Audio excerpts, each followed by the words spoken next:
Hey, this is Jan. Just want to make sure that we actually get started this time, that you guys can hear me. And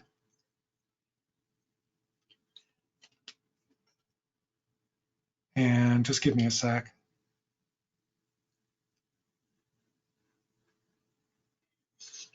We have audio. So this is the rebroadcast of the comparing EVC, LCEVC, and VVC with H.264, HEVC, and AV1. And here's some administrative details. You should be able to download the RD curves and BD rate stats from the article in streaming media via the documents icon on the GoToWebinar panel. And the presentation I'm speaking from will also be there as well. And it's a new presentation. So if you downloaded the presentation from the previous discussion, you should download that the new one as well. And you can ask questions on the right. I will be checking questions right now to make sure that everybody can hear me.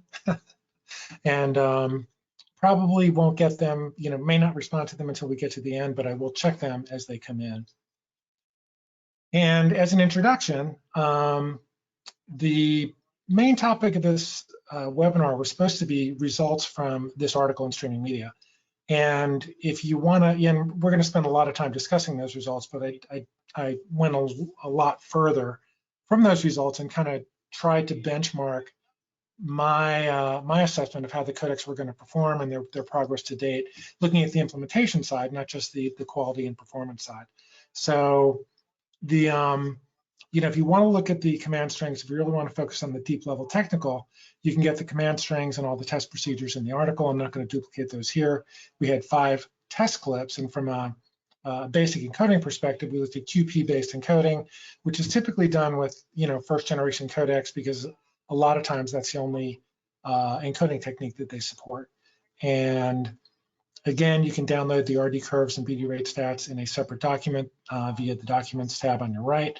And again, we're going to be more summary of how the codec is doing so far on the implementation side than really focusing deep on the details. We'll get there, but it's a it's not a primary focus of what I'll be talking about. And we may run a little bit long. I'll try and finish in 60 minutes, but we'll see. Now, if you have to leave, this is the slide that kind of encompasses everything that I talked about. And we'll look at the agenda in a moment. USP's unique selling proposition. We'll cover that first. Known royalty costs, rich parents, who has a stake in the codec success. We'll look at producibility and playability, and a lot of the stuff that we'll be covering in the webinar is encapsulated in this document, kind of the summary of everything that is in the webinar. Here's the agenda: brief introduction, look at the quality and the unique selling proposition, whether or not there's a known royalty. We'll see why that's important when we get there. Rich parent again, who are the stakeholders that will help determine if the codec succeeds, how producible is the codec, how playable is the codec, and then we'll look at some predictions from not only myself, but from some other technology analysts. So on the quality side, we're going to look at 2 sets of results. One is mine from streaming media, and that's a pretty limited set of tests. We looked at 1 or 2 codecs from different codec standards, and y'all know what the difference between a codec and a codec standard. HEVC is a standard. There are implementations of HEVC, like the main concept codec, which we looked at, and the X.265 codec, which is in MPEG. So everything that I'm talking about, my results are specific implementations of the various codecs that we're talking about. So we're gonna, I did limited tests on limited sets of codecs. We're gonna supplement my findings with those from Moscow State University. These are freely downloadable results that you can download. You'll see the URL links when we get there. And University of Moscow looked at multiple clips and multiple codecs, and we'll look at those in just a second. And then we'll look at the key takeaways from both, what I found, because I looked at some stuff that Moscow State didn't, and then what we found together, what our joint conclusions were. So streaming media, Streaming Media Magazine, these are my tests, and you saw the URL a few slides ago. And what I tried to do in this particular presentation, not so much in the article, was to relate all the codecs to X.265 very slow as kind of the benchmark. And this is what MSU does. So 100% of the value is X.265, And then the other codecs are either more efficient or less efficient, depending on which direction they go in. And what I found was VVENC, which is Fraunhofer's implementation of the VVC codec, was around, you could get the same quality as X.265 at around 56.73% of the bit rate. And EVC main is, 58.44. LibAOM, that's the FFmpeg implementation of the AV1 codec, that was 61.67. LCEVC with X.265 as a base layer, you could get the same quality as X.265 with a 22% efficiency saving. And then MC, HEVC, or the main concept codec, again with these single pass tests, you could get the same quality at 80% of the bit rate. On the other side of the 100%, we see that EVC baseline is really targeting H.264, not HEVC, could get the same quality as X.265 at 106% of the bandwidth. So you had to go higher bandwidth to achieve the same quality. And X.264, you get the same quality at 151% of the bit rate. So you've got to almost, add 50% of the bit rate of X.265 to get to the same quality with H.264, or more specifically, X.264, that implementation of the H.264 codec.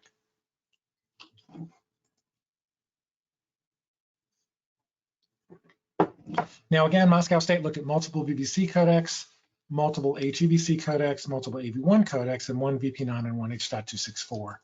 And here's the best quality VVC codec, here's the best quality AV1 codec, and then here's the reference X.265 codec, and then actually this is VVENC, here's the reference codec.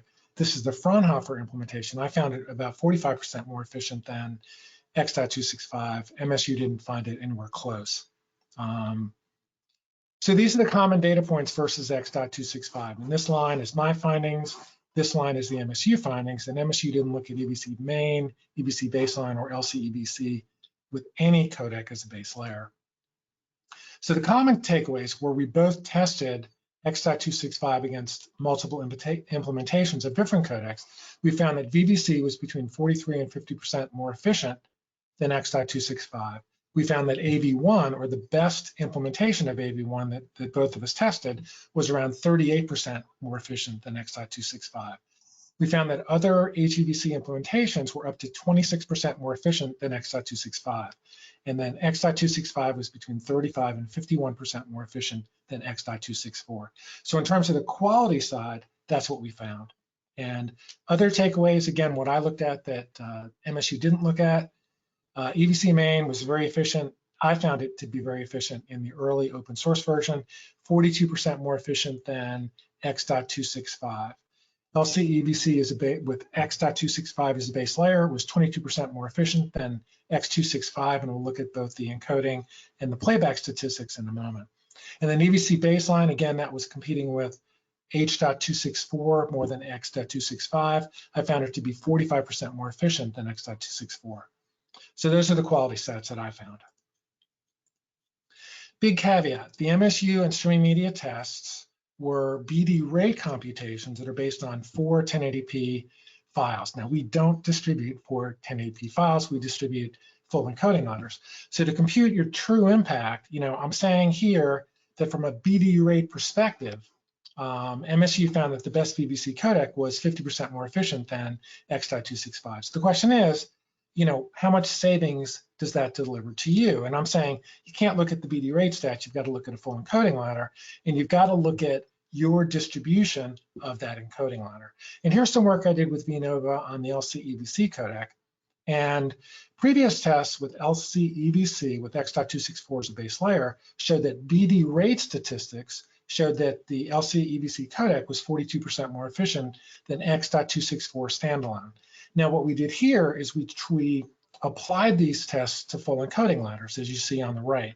With, so we had a sports ladder here, and on top is X.264, and on the bottom is LCEVC with X.264 as a base layer. And you see that the encoding ladders are completely different because when you test advanced codecs, you can't use the same resolutions and the same rungs. You've got to change those to optimize the quality for the higher quality codec.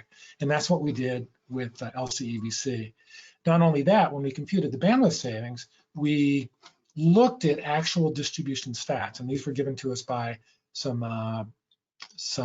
well-known companies who had very, very well-developed distribution stats on the esports and sports ladders. So basically, we're saying that 71% of viewers watched the top rung, 13% watched the second rung, and then on down from there. And we interpolated those results from here to the LCEVC with X.264 as a base layer codec. So, we started with 42% at BD rate. When we just looked at the full encoding ladder, the savings were 32%. When we looked at the distribution pattern, the overall savings was around 22%. Now, that's still quite substantial, but it's not 44%. So the 50% savings that we're seeing with the VVC over X.265, you've got to go through a similar analysis. And when I work with consulting clients, this is the analysis that I do. I don't look at BD rate and say, hey, save 50%. I say, okay, what are your distribution stats? What are your encoding ladder? What's the new encoding ladder going to look like? And what are the realistic savings that you can expect? And if you want to look at the results from this study, you can see them here. So from the article, I wanted to add two areas of experimentation that I didn't have time to get to when I looked at the article, when I was writing the article, which took 2 or 3 months. It was crazy long. So we've looked at LCEVC with H.264 as a base layer, X.264 in particular. And again, we saw it was 42% more efficient than X.264 alone, with an encoding speed that was 2.5x faster and decode slightly more efficient than H.264. And then we looked at LCEVC with X.265 as a base layer in this set of tests, the ones that are in the Streaming Media Magazine article, and we found that they were 22% on a BD rate basis, 22% more efficient than X.265, with an encoding time that was 3.3x faster and real-time playback with the same CPU usage as HEVC. So it was just as efficient as HEVC, if not more so. So the question is, as we move up to more advanced codecs with LCEVC, which is an enhancement codec, meaning some of the quality and some of the performance is going to be tied to the base layer, how much additional quality can we expect? So what we wanted to test here was, what are the additional benefits when we use LCEVC with AV1 as a base layer? And I tested 4 of the 5 videos that I tested in the streaming media study. The AV1 script was the same as in the article. Here's the script for LCEVC with AV1 as a base layer. Obviously, this is in the handout. I don't expect you to be taking notes and grabbing the notes from here. So we looked again at 4 files. This is crowd run. This is the rate distortion curve. libaom AV1 standalone is the AV1 codec. LCEVC AV1 is in blue here. And we see this is a tough clip. We see that LCEVC with AV1 as a base layer delivered a pretty small BD rate benefit of 0.57, and most of that is down here. Now here we see LCEVC with AV1 as a base layer on Euro Truck Sim 2. It's a gaming clip. We see much higher here, much lower here for AV1 standalone, and we see BD rate benefit of 15.75. This is the football clip, same deal. We see that LCEVC with AV1 as a base layer delivered a substantial benefit all the way through to the top rung that we tested. Overall benefit was 12.63. And then here we saw that LCEVC with AV1 as a base layer for Elektra, which is a movie clip, delivered a BD rate benefit of 19.55.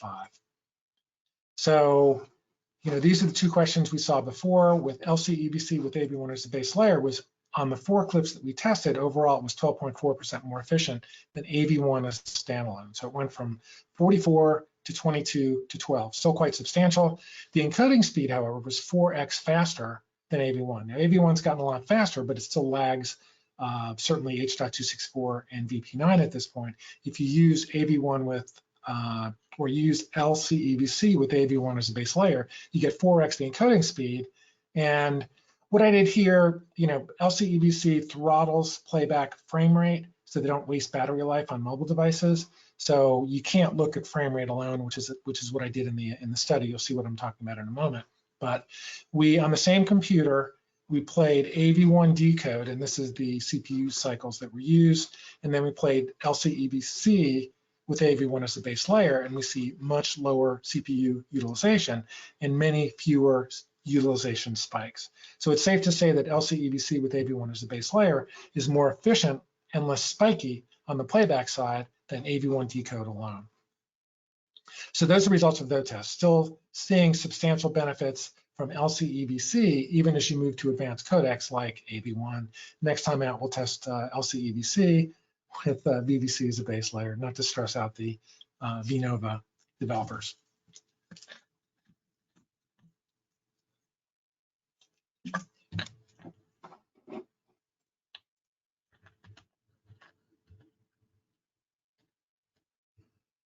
Okay, one question we had, this goes back to what I showed with the MSU. What are the other HEVC implementations? Why are they more efficient? They're just different implementations of the codec. You know, they may take longer to encode. They may encode more quickly.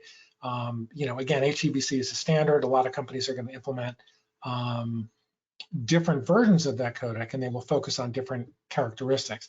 Now, I will say that it brings the story of you go into the butcher shop and there's great pricing on beef and fish and chicken, but there's no beef and chicken or in fish in the cupboards. You know, the prices are great, but you can't buy any.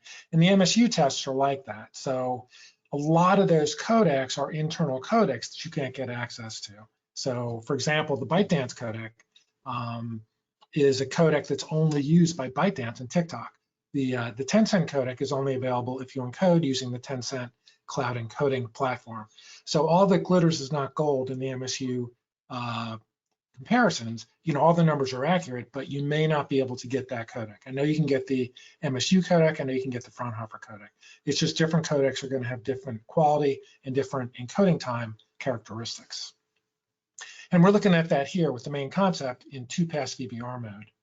So this again is the second query in addition to what we looked at from the in the article. So what I tested in the article was the main concept FFmpeg plugin, which is the same codec that's in all SDKs and all plugins. So it's accessible to both end users and developers. And the initial results were based on 1-pass CRF-based encoding, which you typically don't use for production encoding.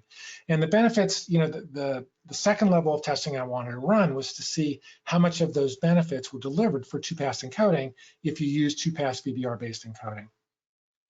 So what we did was we tested with full-length files, so 2-minute versions of all of the files that we tested in the streaming media clip, except for crowd run, which it's only about 15 seconds long. And we encoded using the main concept preset that best matched X.265 very slow encoding time, which was the preset was 28, and that's the main concept nomenclature for presets is I think 1 to 52, as opposed to the slow, very slow placebo that you see in X.264 and X.265.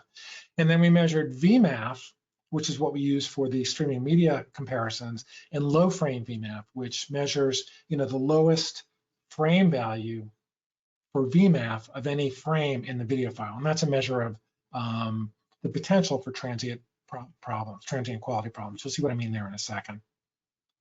So let's take a look at the results. We tested 5 files. We looked at, again, both VMAF and low frame VMAF. So the BD rate benefit for main concept over X.265 was 2.64. This is the overall VMAF. And then the low frame VMAF was 10.64. So substantially more resistant to transient quality problems. Football, the BD rate benefit was 6.23.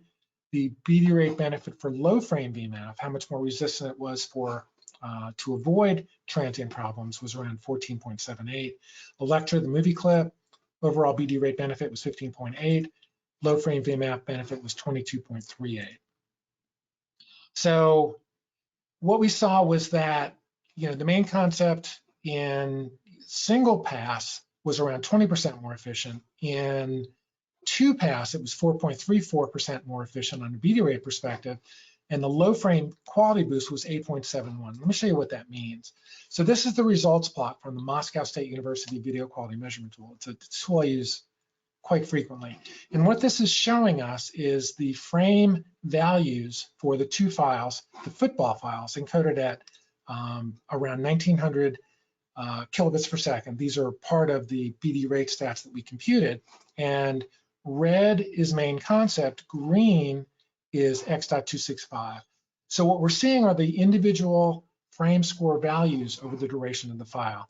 And on average, main concept had an 86.5 average VMF as compared to 84.8 for main concept. So there's our 1 or 2 point VMF differential.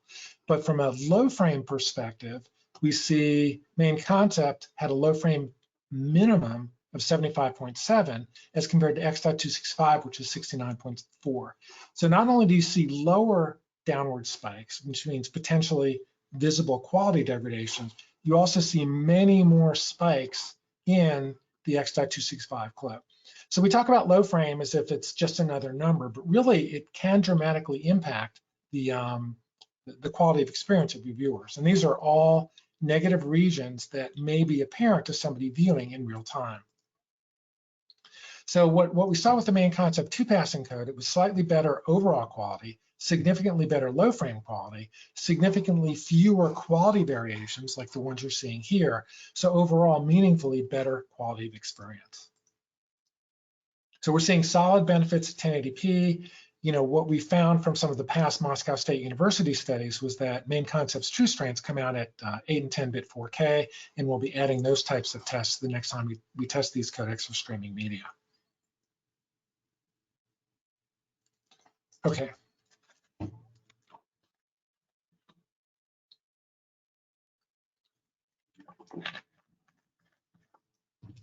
Okay, codec unique selling propositions.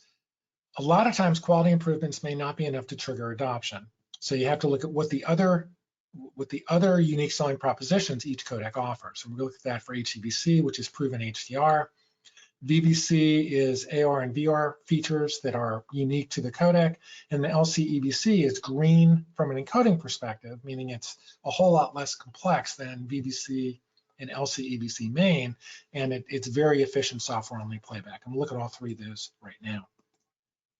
So, you know, we all talk about AV1 support on smart TVs and AV1 support in software, but from an HDR perspective, the only codec that is proven in 10-bit delivery is EVC. So this is the Dolby Vision spec here. You can see the profiles here, and you see that we've got, you know, 10-bit. The codecs that are supported are 10-bit EVC, and then the lowest profile is 8-bit AVC. So if you want to deliver in HDR, you're going to need to use EVC at this point. Now, all the advanced codecs can support 10-bit or higher. They're all working towards HDR, but most premium content producers are not going to distribute any 10-bit content if it's HDR capable until the codec supports HDR playback. So Netflix, you know, very noisily announced that they were distributing to smart TVs back in November, but they also said, as you can see here, another exciting direction we are exploring is AV1 with HDR. Now, I've got to, you know, Netflix is in the Alliance for Open Media. Part of their passion and their mission is to support AV1. They've been right on the forefront of that. But I tend to think that most publishers who are producing HDR and may not be in the Alliance for Open Media are probably not going to use AV1 until it's HDR capable. That's you know, that's the superpower that EVC brings to the table. In terms of VVC, I think the superpower is VR, AR 360 features. You can read about what those are. You would be able to if I could, if I included the URL. Did not do that here. What's interesting is that, you know, Apple is rumored to be releasing some pretty intense AR, VR glasses. These are glasses that have 12 discrete cameras in them.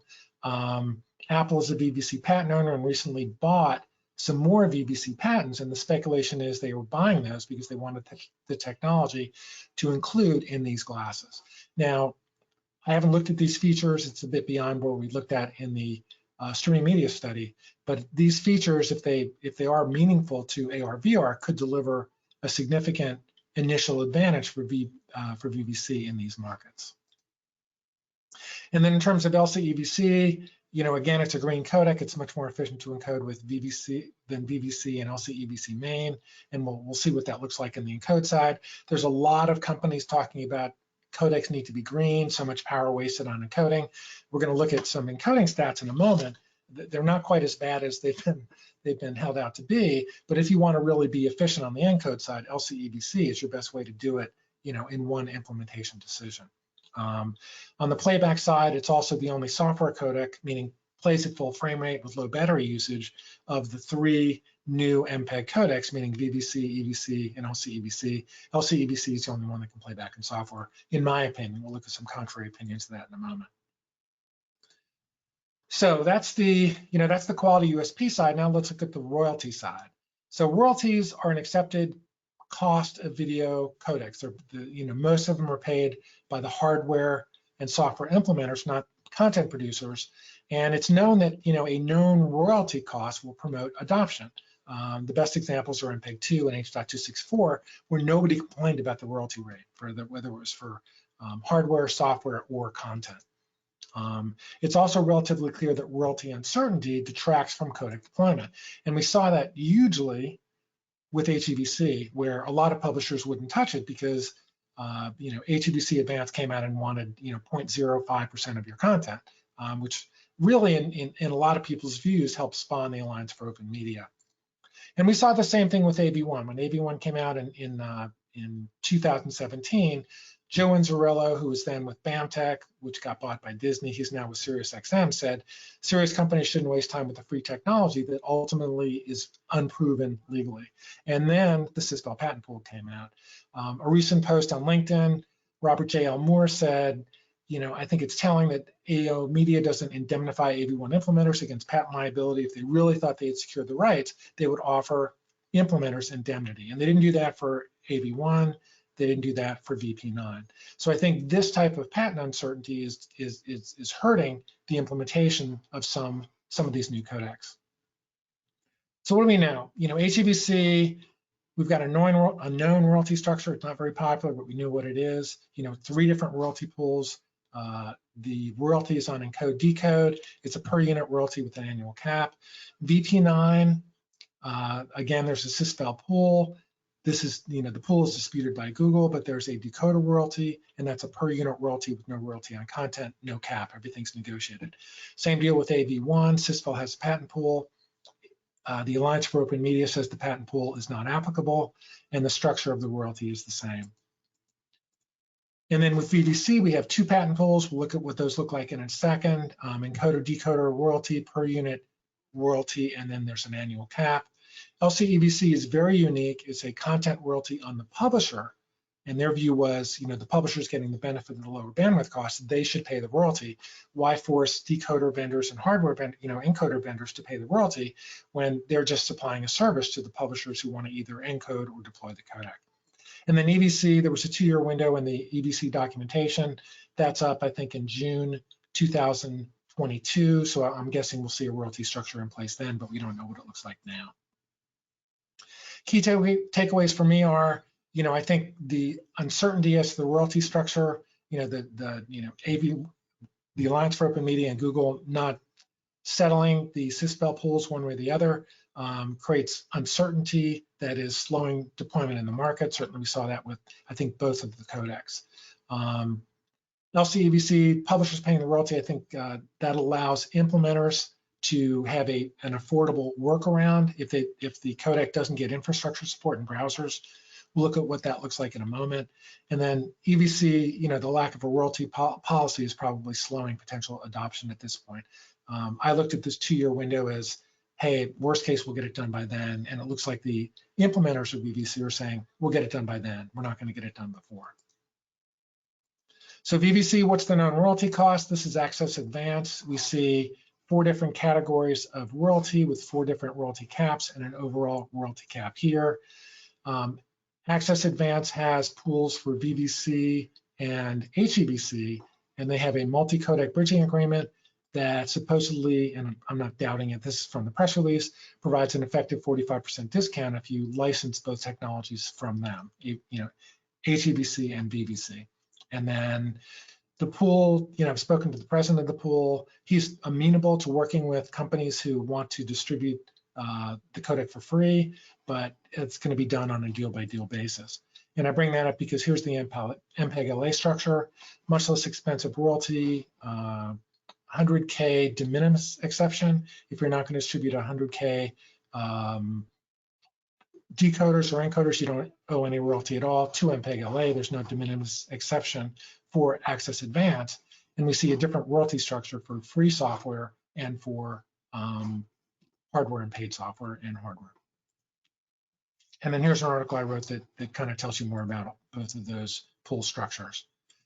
LCEVC, they've got a royalty charge on the content publishers, different undisclosed charges based on the business model, subscription here, ad-based here, TV everywhere here, but they're all capped at 3.7 million.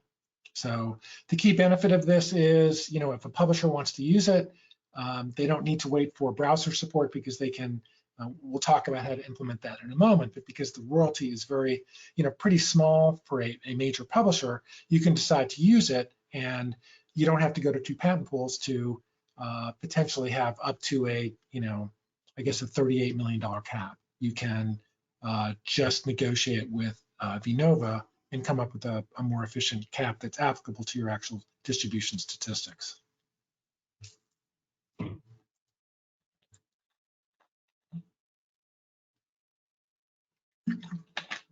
So in codec deployment, as in life, having rich parents can open a lot of doors and accelerate success. We saw with HEVC, this is the classic picture of the disorganization and dysfunction of the HEVC patent holders, but because there were so many big players that had stakes in both HEVC and strong positions in the market, HEVC got in most smartphones, tablets, all smart TVs, and many computers because there were so many stakeholders that were relevant to those markets in the IP group. Rich parents benefit you if you're VP9 and that parent happens to be YouTube. So YouTube decided they were only going to encode 4K videos using VP9. If you submit or upload a 4K video, it'll encode in H.264 up to 1080p, but beyond that to 4K, it's either VP9 or AV1. So that was the primary reason that Apple decided to license the VP9 codec, because their viewers on their platforms couldn't look at any videos that were beyond 1080p, even if there were 4K videos, because they only supported H.264. So great parent to have it for VP9. The Alliance for Open Media, I think the parents here were very instrumental in early successes of the market. They control the desktop operating systems, mobile operating systems, they control browsers, they control componentry, they dominate content and other viewing platforms, hardware, software, smart TVs, and they control a lot of infrastructure adoption. So a lot of these companies were, Netflix was a very early user of AV1, so was Meta, so was YouTube, even when encoding times were astronomical and really unusable. So these stakeholders are very, very critical to AV1 achieving significant success. VVC has the same dynamic. So, these are the patent holders from this article here. They're very, very large companies with very, very big positions in a lot of different markets. They're chip vendors, product manufacturers, publishers, infrastructure providers, or technology providers. And a lot of the software trials that we'll look at are companies who have a stake in VVC's success. So they've invested in VVP, they've patented their investments, and they're going to try and monetize those with savings in some of the either savings or product sales, as we'll see as we move down through the presentation. And really, this group, you think AO Media is unassailable, but once you look at the patent holders here, which includes some members of the Alliance for Open Media, you see that there's just as many very powerful companies promoting and with a huge investment in VVC as there are in AV1. Rich parents EVC, there's some big companies, but it's no match for VVC and for the Alliance for Open Media. And all three of these large companies are major VVC patent owners. So why EVC exists is a topic for another conversation. But if these companies decided to push it, obviously they could go a long way, but they don't match the heft of either the Alliance for Open Media or the VVC patent holder group. LCEVC is largely promoted by VNova. There are some investors who have some market significance, but it's nowhere close to what we see with the Alliance for Open Media or VVC. VNova has done a fabulous job developing the codec, getting MPEG approval, proving the value proposition, and getting a lot of ecosystem support, but it really is a Sisyphean task as compared to how much easier it is for companies who've got all those rich parents. Okay, so those are factors that affect implementation. Now let's look at producibility and playability. Can you affordably produce the codec and software, and what does the live scenario look like?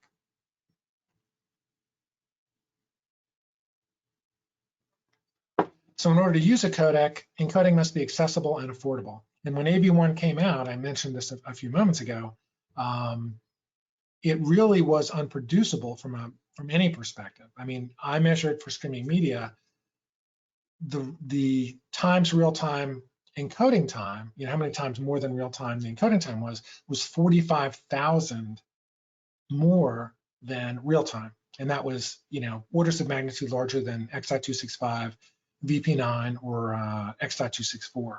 And the codec was really unproducible. I was testing, 5-second files, and those still took a week to encode. And there were a lot of early concerns that VVC was going to have the same dynamic. It was going to be so complex to encode that it was going to be unaffordable to encode from a software perspective, and it would take years to get hardware implementations in place.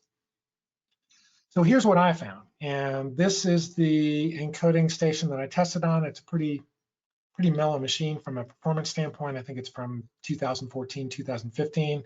And again, the encoding times for the newer codecs are presented against X.265 using the very slow preset at 100%, or 1.0 in this case. So VP9 was the fastest at, roughly 10 times faster than X.265. X.264 was around 5 times faster. LCEVC with X.265 as a base layer was 3 times faster. EVC baseline was around 0.4% of the encoding time. Main concept with the preset 30 was around 80%, 83% of the encoding time.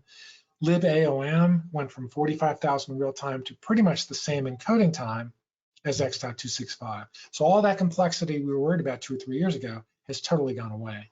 And this is with CPU 3. And this again is the LibAOM, the version of FFmpeg, the version of the AV1 codec that's in FFmpeg.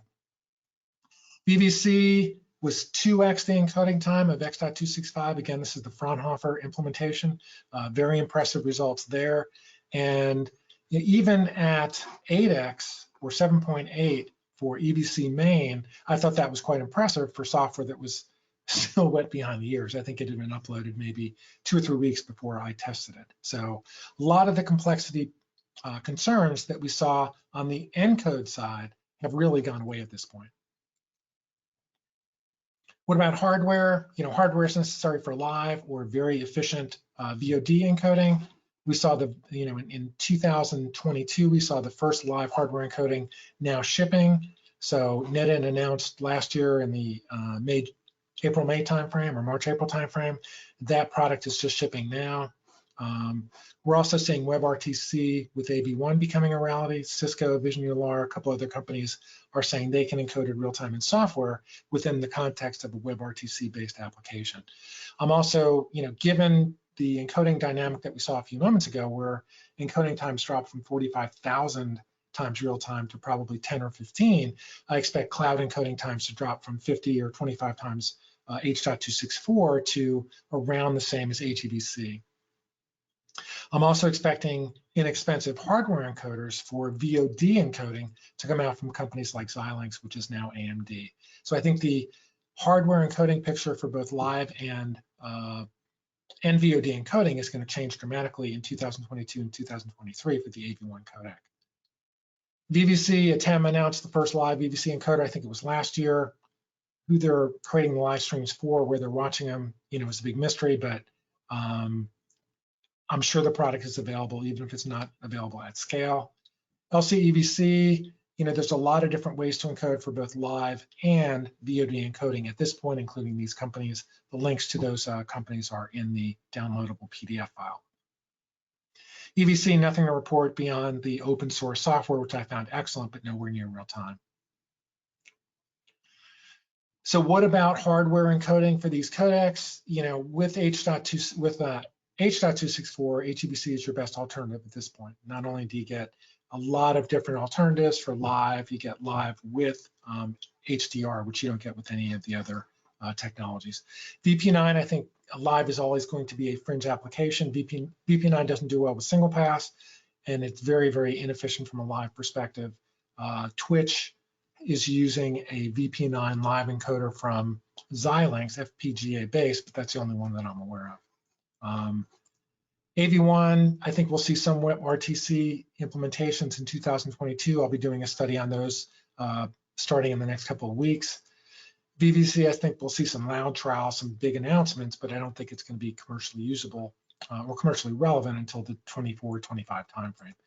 LCEVC, I think it's deployable in 2022. Some companies just have to pull the trigger. It's a software-based upgrade on the encoding side and on the software side, so it's much easier to deploy than VVC or certainly EVC at this point. And we just know nothing about EVC from a hardware perspective. So that's the encoding side. Let's look at playability. Now, to deploy a codec, it needs to be able to play performance-wise. Can you get enough frames per second without destroying battery life? And then also, is it compatible? Does it play easily in the environments where you want to play it? So what's required to play back on computers? You either need hardware acceleration or software-only playback, and then you need browser support. And if you don't have direct browser support, you need some kind of affordable workaround. And we'll talk about what a workaround is in a moment. What's required for mobile? Typically, it's hardware acceleration or software only. Typically it's hardware acceleration. I've never seen a codec succeed in mobile without a lot of hardware support. I think you're seeing a little bit of that now with AV1. We'll see why in a moment. But certainly HEVC didn't take off on the Apple platform until it was available on hardware, and same thing on the Android platform. And then what's required in smart TVs, obviously it's going to be hardware acceleration, unless you can do something like LCEVC did with some of the set-top boxes with X.264 playback, where they got software-only playback on those devices. So now let's look at the performance side, and this is where the codec can play from a, frame rate, battery life perspective.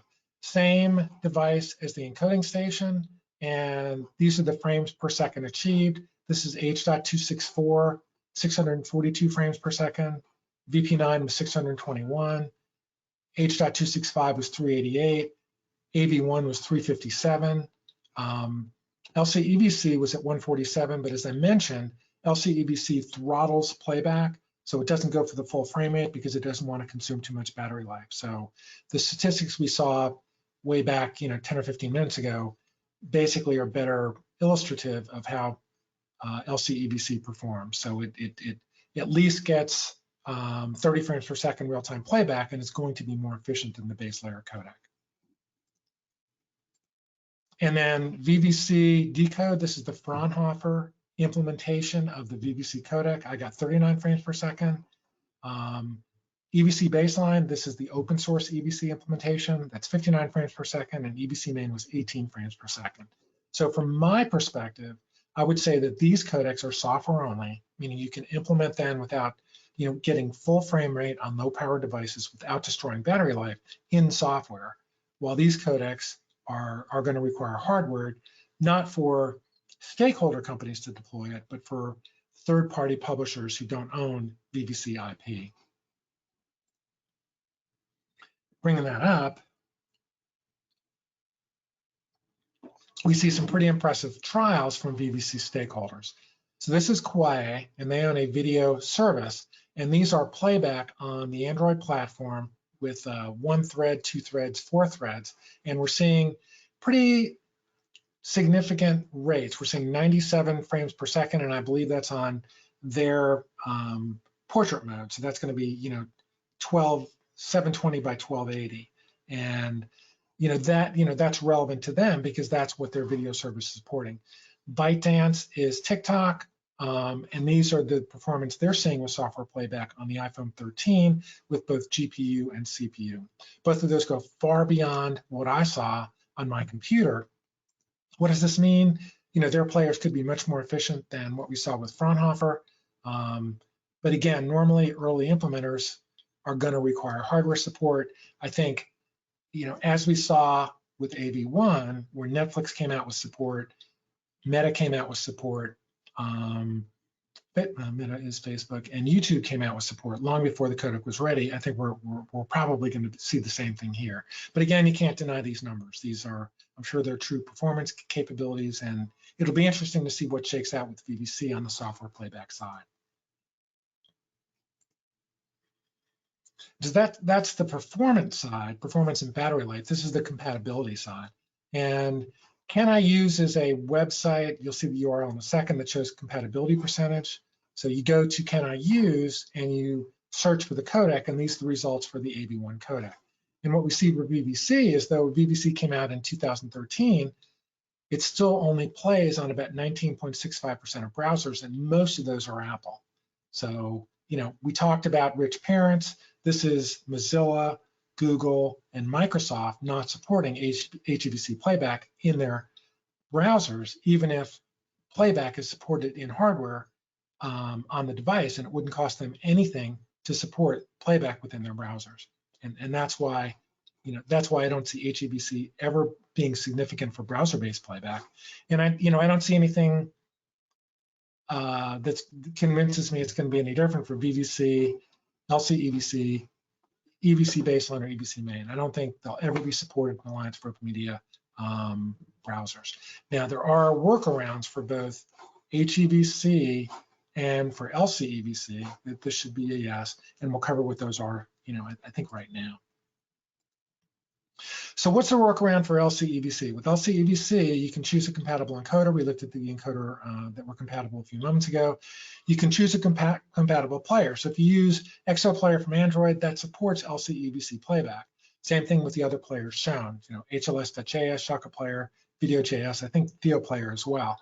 And what this means is that you don't have to have a separate LCEVC decoder that's supported in the player. The big issue is the license side, the royalty side.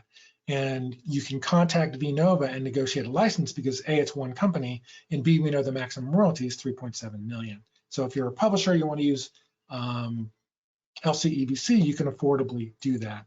Now you have the same kind of options with HEVC. So Main Concept has a software decoder kit you can use to add self-contained applications in JavaScript, Chrome, Firefox, Edge, and Safari. But the licensing picture is a lot more complicated because if you're over 100K users, you've got to talk to MPEG LA. And even if you're under 100K, you've got to talk to Access Advanced. And they may be willing to cut you a deal if it's software-only playback or browser-based playback, but that's not assured. You're going to have to go talk and negotiate the royalty yourself. Now, I just wanted to show you really quickly how YouTube manages the deployment of H.264 VP9 and AV1. And I'm going to go through this very quickly. Please download the handouts to get the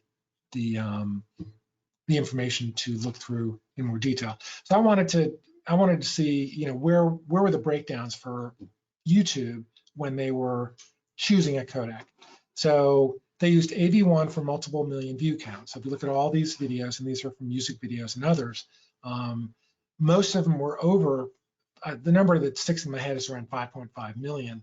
And if it was over 5.5 million, or it looked like it was going to be over that, they used AV1. If it was under that, they used VP9. But even this video, the Olivia Rodrigo Brutal song was 9.7, and they used VP9 as the codec. They use VP9 for multiple thousand view counts. So if you were anywhere from 3,500 to the millions, they use VP9. Much more extensive use of VP9 than I saw when I looked at this a couple years ago. I think that's because the Argos VCU, video compression unit, the hardware device that Google put into play for YouTube in 2021.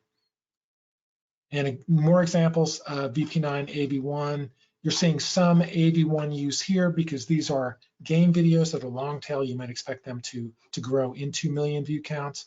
But you know, all of these Late Night with Seth Meyers, you would expect some of these to get up to the 5.5 million threshold, but it was VP9 all the way through. Dan Patrick is a sports show. You know, the view counts are much smaller. They're all VP9. And then my videos, The Great Unwashed, view counts are much smaller, and we see that H.264 is used exclusively for those. The bottom line appears to be that if your view counts are under a few thousand, you know, the number again that sticks in my head is 3,500, it's H.264.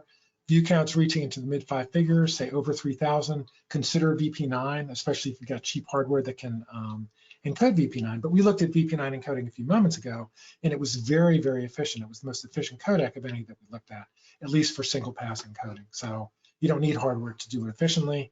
But you shouldn't consider AV1 until view counts exceed multiple millions. Now, I think the availability of cheap hardware encoding for VOD encoding and some of the accelerated encoding times that we saw for AV1 in this particular trial it might change that dynamic. But if YouTube can't afford AV1 for videos that are under 5.5 million, it's unlikely that you will be able to afford AV1 for videos that are under that number as well. Now, I also looked at what they use for 4K, and this is we'll go through this really quickly. You know, this is Top Gun 2, so this is pretty high volume 4K video. I think it was up to 12 million last time I checked. Any 4K video is going to be encoded in VP9, and it's not going to be encoded beyond 1080p with H.264. And then this is, you know, if it's a very, very high volume video, it will be AV1 and VP9. If it's a low volume 4K video, anything I uploaded, it would be VP9. And then again, not AVC in any case. And then this is the dynamic that forced Apple to support VP9. You know, if you didn't support VP9 or AV1, you couldn't play videos at 4K. Boom, done. And then these are the bandwidth savings. You know, VP9 or AVC at 1080p, YouTube is saving 33% of the bandwidth costs, you know, by choosing VP9 over AVC. Seems pretty affordable when you look at the difference in encoding times. And this is AV1 versus VP9 and AV1 versus AV.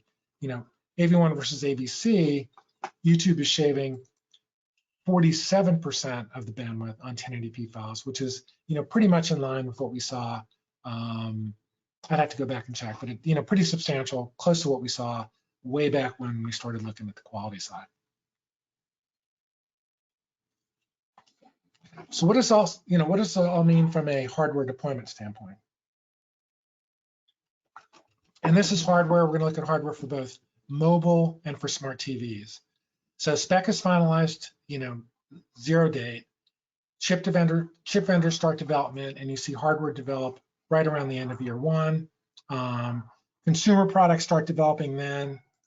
They appear at the end of year 2, and then it's a 2 or 3 year cycle before there's enough products out there to worry about distributing video to those products. You need a critical mass of products to make it worthwhile, unless it's a dedicated delivery environment. You've got a greenfield installation where all you do is VVC, and you know, you have 200,000 set-top boxes. Then, you know, it might make sense. But if you're looking at general applicability, it's going to take 2 or 3 years for this number to get big enough to worry about.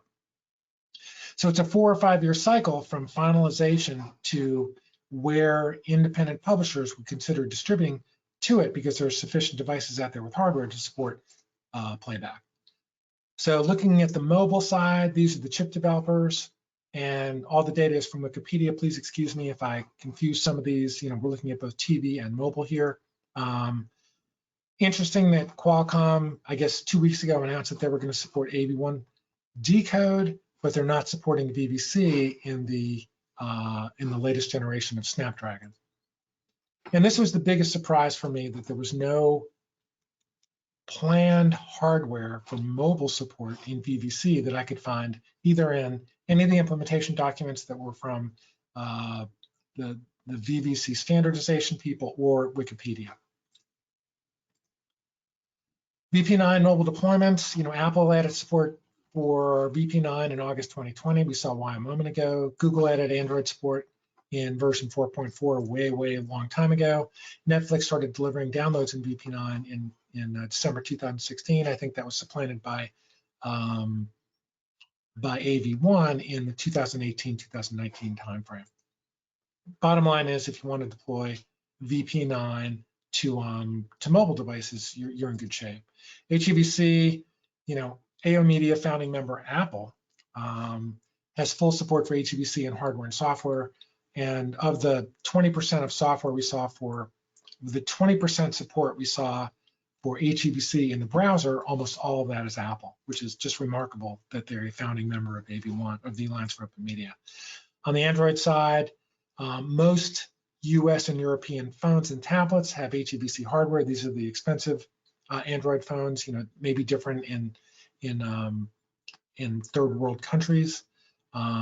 Google operating system has very anemic HEVC software support, so it's only 960 by 540, so you really depend on the hardware to make it work.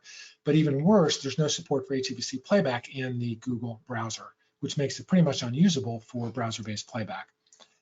HEVC usage on the Android platform is primarily limited to applications. That's fine. Most of the premium content producers who are distributing premium content have Android applications.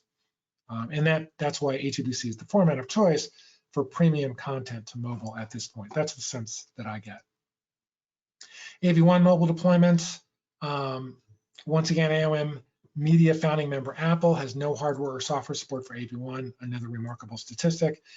Android support has AV1 support since Android 10.0, and a lot of, we saw the adoption cycle a few slides ago. That was adopted from some of the materials that the Alliance for Open Media put out when AV1 started shipping. And this is David Ronca. He was with Netflix, now he's with Meta.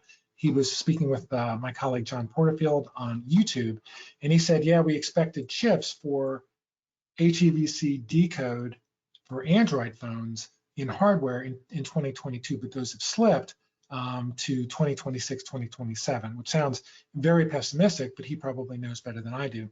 So he's hoping that software decode will fill the gap between the expected hardware and deploying AV1 sooner. And that's kind of what I'm counting on anyway, because playback is very efficient, as we saw.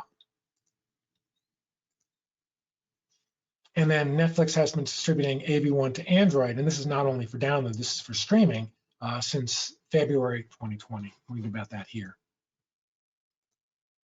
And then mobile deployments for VVC, LCEVC, and EVC. I think you'll see stakeholders like ByteDance and Quai start to experiment with VVC decodes probably in 2022, 2023.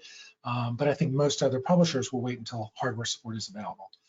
LCEVC, I think, has the best chance for integration because it's available in software-only playback, and as we saw, the royalty policy is affordable and makes a lot of sense. EVC doesn't seem on the radar screen. There's very little implementation activity beyond the open source codec, but the stakeholders could drive adoption at least within their particular product lines.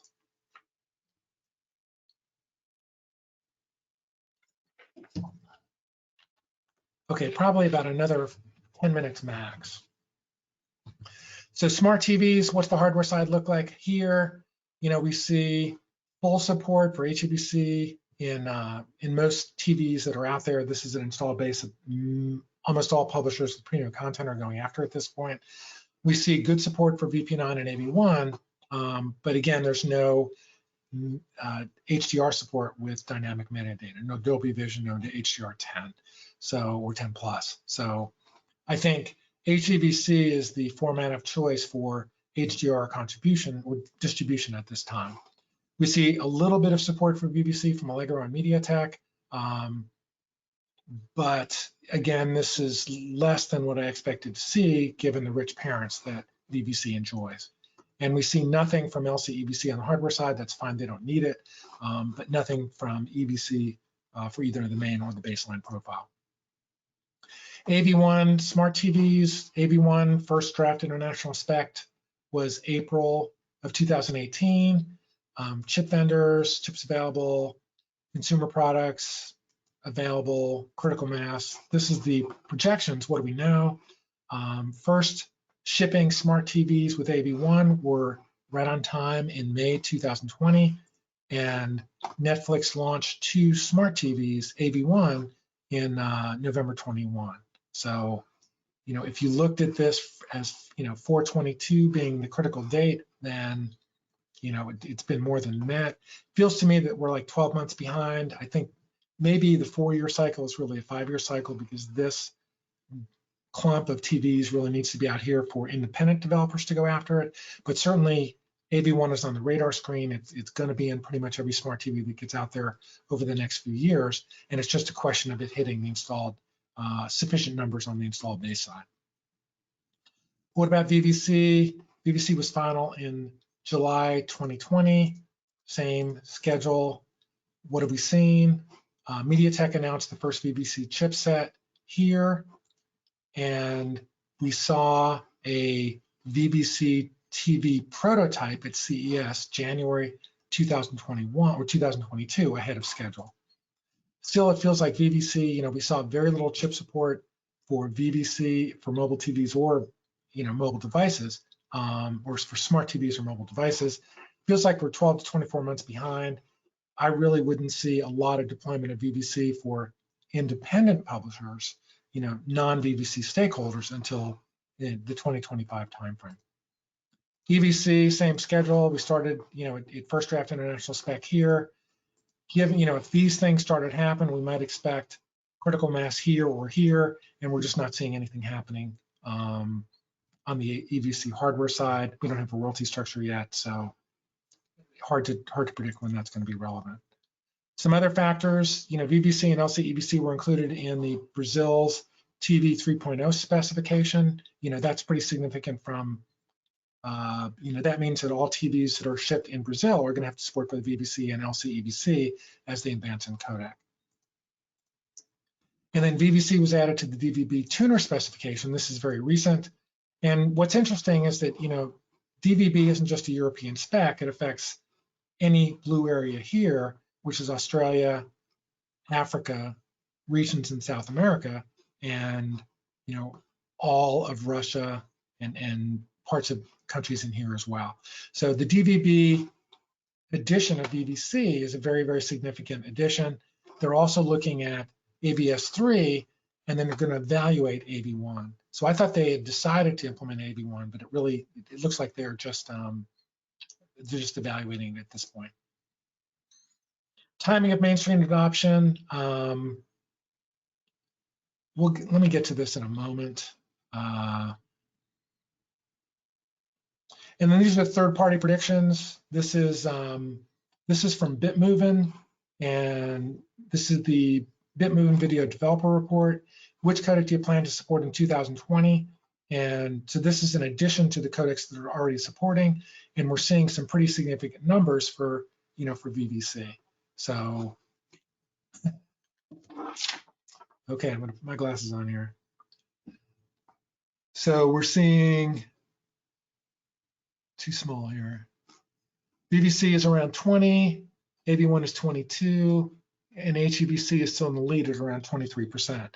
Now, these are a lot of, these are video developers. These aren't publishers. So these are, encoder vendors, cloud encoder vendors, player vendors, CDNs, and they're all saying, yeah, we're going to implement VVC in 2022. I think the number of publishers who actually publish streams to actual viewers in 2022 is going to be much smaller. Another prediction is Rethink TV. They're a little bit slower. And here's the arc for, here's the URL. Here's the arc for H.264. And we see, even in 2025, it's still over 60% of the streams. So we see HEVC taking off here, getting pretty significant. And again, this is premium content to smart TVs. And then the other ones are playing for market share during these years here, which are when a lot of companies are going to be making decisions, but before they actually start to implement. My predictions, the key markets I see going forward, computers. When I say computers, I mean browser-based playback, non-premium content. 85% of people are watching Netflix on smart TVs because they want HDR, they want to watch in their living room. I think, AV1 is going to be the codec of choice there for most browser-based playback. I think LCEVC has a chance. I also agree with Rethink that, H.264 is going to play a pretty critical role way down the line. For mobile devices, I see VVC having a place here for premium content. I think H.264 and AV1, if Apple ever comes around, presumably they will, then you may see full support for AV1 on those platforms. Either way, I think it's going to be the codec of choice in addition to H.264 for mobile playback for non-premium content. And then again, I think LCEVC has a chance here because it's software-only playback. Smart TVs, I think because of what we saw with DVB and I think the traditional markets for hardware-based playback, I think smart TVs are going to be where VVC really has a significant inroad. I think most smart TVs, because of the YouTube factor, are going to support AV1 and VP9 playback going forward, but I think the full HDR support and full HDR playback is going to be mostly in EVC. We saw that at 20% in the Rethink report. I think that's going to continue, and I think that's going to be by 2025, I think EVC will still vastly outnumber the VVC streams for premium content. For AR, VR, I think VVC has an early lead because of the early feature advantage, but that's, I haven't looked at that in any kind of detail. And I also think video encoding for machines is going to be a big deal. Starting, I think it's starting now. I think we're going to see some standards evolve over the next 2 or 3 years. And I think that's going to be an MPEG standard, primarily because that's the type of thing that MPEG does very, very well. They get input from, dozens, if not hundreds of companies, and they do a great job producing standards that every company who's interested in can benefit from. And that takes us to the end. Okay, I'm not showing any additional questions. It's rare that I would cover every detail that anybody would want to know. I'm tired. You all have better things to do with your time, but if any other questions come up in the next 2 or 3 seconds, I will answer them. Otherwise, feel free to contact me at this email address if you have any questions. Hopefully this one came off better than the last one. And I appreciate your attention and I appreciate you joining us for this webinar. So any more questions? 3, 2, 1. That's it. Everybody have a great day, and we'll see you at the next Streaming Learning Center webinar.